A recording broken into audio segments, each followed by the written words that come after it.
first off, overall, just talk about the match. Came out here and took care of business. Got a MAC win today. Yeah, no, I mean, sorry about my voice, first off. Battling a little bit of a sickness, like a lot of people on our team right now. But no, really happy for the goals. I mean, it was a hard-fought victory. Got a little messy at the end for sure, as games do. But that's what you need to do to win games. But no, I felt like we execute our game plan really well. It took us a little longer than I'd hoped to kind of settle into the game. But I felt like once we were settled and started finding our rhythm, I think we were picking up really good momentum. The goal kind of came a little as a surprise to end the first half. Put us back a little bit, but no, I felt like we came out in the second half again, just a new groove, new sense of urgency, played with a good tempo, and I think we're worthy of a victory today. You mentioned the Northern Illinois goal Yep. late in the half. As we know, goals late in halves or early in halves can be Oh, very for sure. demoralizing. But what did you tell the team? What your upper class leaders talk about at halftime after conceding that goal? Let them have it a little bit, if I'm honest, because it seems to be a trend and it's things that it's not like we don't work on these things and we don't know what we're doing. So, it was just we were switching off. I think we'd already kind of I don't know, we're almost in the locker room, right? Like the half was over and it wasn't. And Northern Illinois threw a lot of numbers forward, won the first ball, ready for the second, and conceded. And it's kind of shell shocking. And obviously it happened last game here, right, against Ohio. You feel like you're in control, and all of a sudden a goal comes out of nowhere. But I think that's the quality of our conference. Like there's no time to switch off.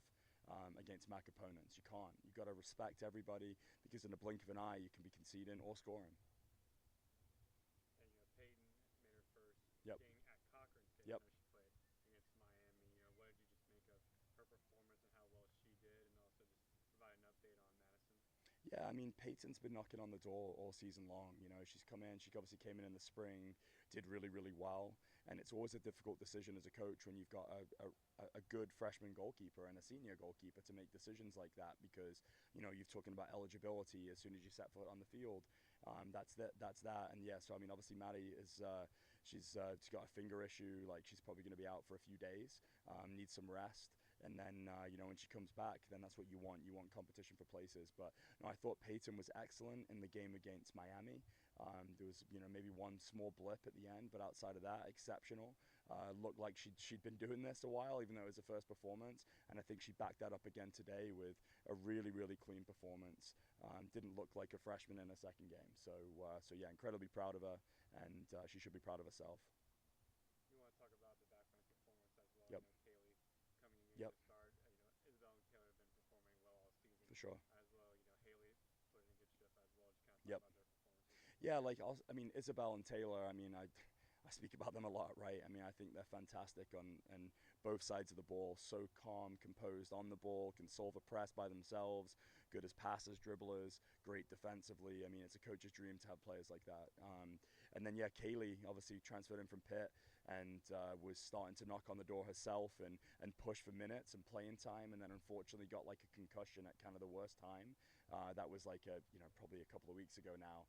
And then it was just kind of like getting back into the groove and gave her an opportunity in the last game, and I think she took it and ran with it, and that's what you want, right? When you give people opportunities, you want them to show you what they can do, and I think Kaylee was fantastic at the last game, fantastic today, and then lastly, obviously Haley Wolf started, had some early nerves, but just really proud of her in the second half to kind of correct some of those things, and had a really, really good defensive performance, and we don't intend to keep our fullbacks on for the whole half, right? It was just one of those, like, how do we take them off, right, when they're playing this well?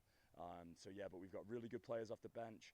Obviously, Teeny and Jaden and Reagan. So we're blessed with outside backs that can do a job for us. We want to talk about the upcoming stretch for you guys as well. You got Western Michigan, Yep. you got Buffalo, you got the top two teams Yeah. right now in the MAC. Pretty big stretch.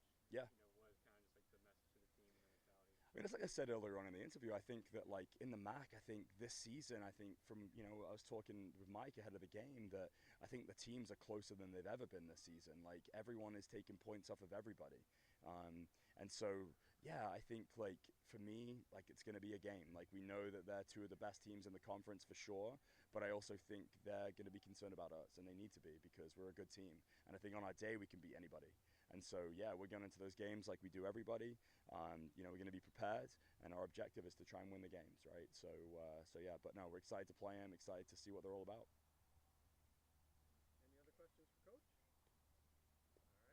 right, beautiful. Thank you.